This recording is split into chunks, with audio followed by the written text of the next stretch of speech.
কিন্তু ছাত্রদের all time কাজ কিন্তু রাজনীতি নিয়ে চিন্তা ভাবনা করা না। তুমি যদি তোমার 24 আওয়ার্স প্রায়োরিটি থাকে যে পলিটিক্যাল রিফর্মেশন কিভাবে হচ্ছে, তাইলে আজকের দুনিয়াতে এই যে সায়েন্স এবং টেকনোলজির যে ডেভেলপমেন্ট হইতেছে সেখানে কম্পিট করবে কে? আজকের দুনিয়াতে চেঞ্জটা আগের চেয়ে অনেক বেশি ফাস্ট, এবং টেকনোলজিক্যাল ডেভেলপমেন্ট যদি দেখো হিউম্যান সিভিলাইজেশনে, হিউম্যান হিস্ট্রিতে কখনোই এই লেভেলে আমরা ছিলাম না। আজকে আর্টিফিশিয়াল ইন্টেলিজেন্স যদি দেখো, চ্যাট জিপিটি যেভাবে কাজ করতেছে, this is the very beginning of artificial intelligence. AI আমরা তার প্রিলিমিনারি স্টেজে আছি। জাস্ট মানে sit tight and see 20 years 25 years দেখো দুনিয়া বদলায় গেছে।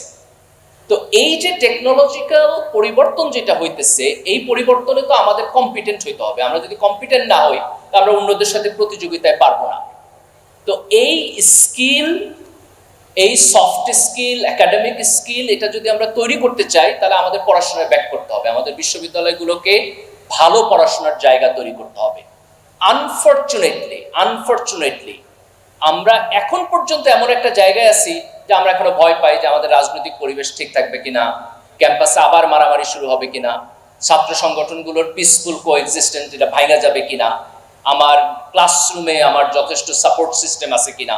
তো এগুলো নিয়ে তো আমাদের এখন চিন্তা করার কথা ছিল না। এটা আমাদের খুব আনফরচুনেট একটা সিচুয়েশন, কিন্তু we need to change that.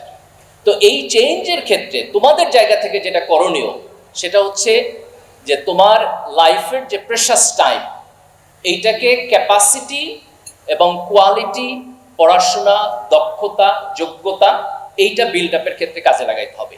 এই সময়টাকে অন্যান্য কাজে ডিসেন্ট্রালাইজড করে দেওয়া, তোমার বেসিক ডেভেলপমেন্টটাকে যেন তুমি ব্যাহত না করো, এই ফোকাসটা আমাদের জরুরি। যারা এখানে বিশ্ববিদ্যালয়ের শিক্ষক আছেন তাদের জন্য এটা জরুরি, যারা ছাত্র আছে, আমরা যারা অভিভাবক আছি তাদের জন্য এটা জরুরি। একাডেমিক কোয়ালিফিকেশনকে আমি দুইটা ভাগে ভাগ করব, মোরাল জায়গায় আর একটু পরে যাই। প্রথমটা হচ্ছে তুমি যে সাবজেক্টে পড়ো সেই সাবজেক্টের নলেজ, সেইখানে তোমার জিপিএ ভালো হইতে হবে, তোমার সাবজেক্টের টেকনিক্যাল ক্যাপাসিটি তোমার থাকতে হবে, ওই সাবজেক্টের বিষয়ভিত্তিক দক্ষতা তোমাকে অর্জন করতে হবে।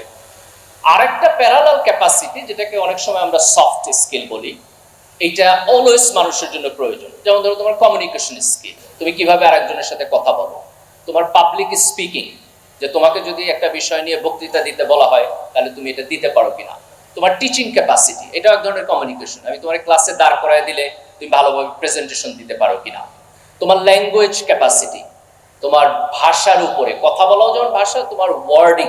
তুমি খেয়াল করে দেখবা ইদানিং এটা তো সোশ্যাল মিডিয়া একটা ট্রেন্ড যে মানুষ গালাগালি বেশি করে। আমার একটা থিওরি আছে, যে